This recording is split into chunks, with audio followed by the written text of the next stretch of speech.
வணக்கம். வாங்க ஒரு கப் அவல் வச்சு நம்ம ஈஸியாக ஒரு ஸ்வீட் அவல் மிக்சர் எப்படி செய்யறதுன்னு பார்க்கலாம். இது ரொம்ப ஹெல்த்தியானது கூட, ஏன்னா இதில் நட்ஸு ட்ரை ஃப்ரூட்ஸ்லாம் நிறைய சேர்த்துருக்கிறதுனால ரொம்ப ஹெல்த்தியானதுங்க. இதை நம்ம செஞ்சு வச்சிட்டோம்னா ஒரு 10 நாள் வரைக்கும் ஸ்டோர் பண்ணி டப்பாவில் ஸ்டோர் பண்ணிக்கலாங்க. ரொம்ப சுலபமாகவும் செஞ்சிடலாம். வாங்க இப்போ அதை எப்படி செய்யறதுன்னு பார்க்கலாம். இப்போ ஒரு கப் அவல் எடுத்து வச்சுருக்கேங்க. இந்த அவல் பார்த்திங்கன்னா கெட்டி அவல் இருந்துச்சுன்னா ரொம்பவே நல்லாயிருக்கும். இப்போ ஸ்டவ்வில் ஒரு கடாயில் எண்ணெய் ஊற்றி வச்சுருக்கேங்க. எண்ணெய் காயட்டும். இப்போ எண்ணெய் காஞ்சிடுச்சுங்க. இதை மாதிரி ஒரு ஸ்டெய்னர் எடுத்துக்கலாம். நம்ம அவளை டைரெக்டாக எண்ணெயில் போட்டு பொரிக்கும் போது நமக்கு அல்றதுக்கு ரொம்ப கஷ்டமாக இருக்குங்க. இப்போ இதில் கொஞ்சம் கொஞ்சமாக அவல் சேர்த்து நம்ம பொரிச்சிக்கலாம்.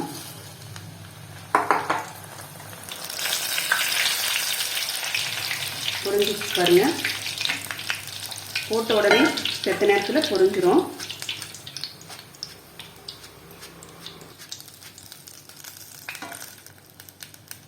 இது அப்படியே நல்லா வடிகட்டிட்டு இப்போ ஒரு பவுலில் டிஷ்யூ பேப்பர் போட்டு வச்சுருக்கேன். இதில் சேர்த்துடலாங்க. இதை மாதிரி எல்லாத்தையும் நம்ம பொரிச்சு எடுத்துக்கலாம்.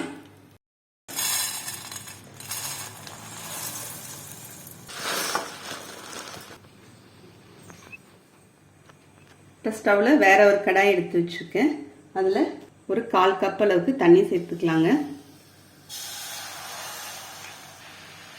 ஒரு 3/4 கப் அளவுக்கு சர்க்கரை சேர்த்துக்கலாங்க.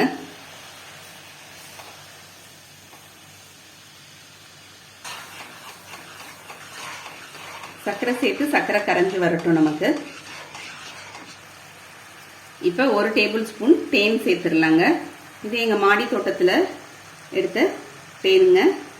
ஏற்கனவே நம்ம தேன் ஆர்எஸ் வீடியோ போட்டிருக்கோம். சர்க்கரையும் தேனும் சேர்த்துட்டு நம்ம நல்லா கலந்து விட்டுடலாம். இப்போ சர்க்கரை நல்லா கரைஞ்சி நல்லா கொதி வந்ததுக்கப்புறம் பார்த்தீங்கன்னா பிசுக்கு பதம் வந்துருங்க. நல்லா கொதிச்சதுக்கப்புறம் பிசுன்னு இருக்கும். பிசுன்னு இருக்கு பாருங்க. இப்போ ஸ்டவ்வை நம்ம சிம் பண்ணிடலாம். சிம் பண்ணிட்டு நம்ம பொரிச்சு வச்சிருக்கிற அவல் சேர்த்துடலாம். இல்லை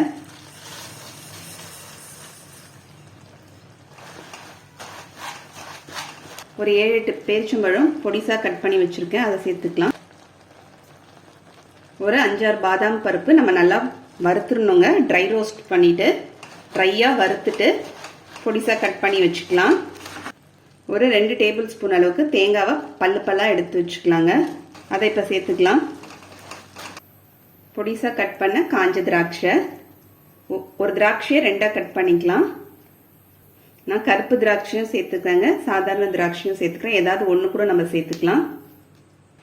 1 டேபிள் ஸ்பூன் வறுத்து தோல் எடுத்த வேர்க்கடலை சேர்த்துக்கலாங்க. 1 டேபிள் ஸ்பூன் பொட்டுக்கடலை சேர்த்துக்கலாம்.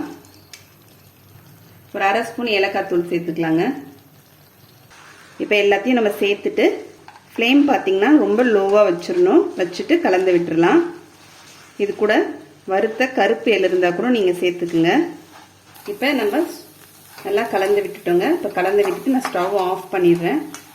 இப்போ நமக்கு ரொம்ப சுலபமாக செய்யக்கூடிய ஸ்வீட் அவல் மிக்சர் ரெடி ஆயிடுச்சுங்க. நீங்களும் இதை மாதிரி செஞ்சு பாருங்கள். செஞ்சு பார்த்துட்டு எப்படின்னு கமெண்ட் பண்ணுங்கள். உங்களுக்கு இந்த வீடியோ பிடிச்சிருந்தா லைக் பண்ணுங்கள், ஷேர் பண்ணுங்கள், சப்ஸ்கிரைப் பண்ணுங்கள். அடுத்த வீடியோவில் பார்க்கலாம். தேங்க்யூ.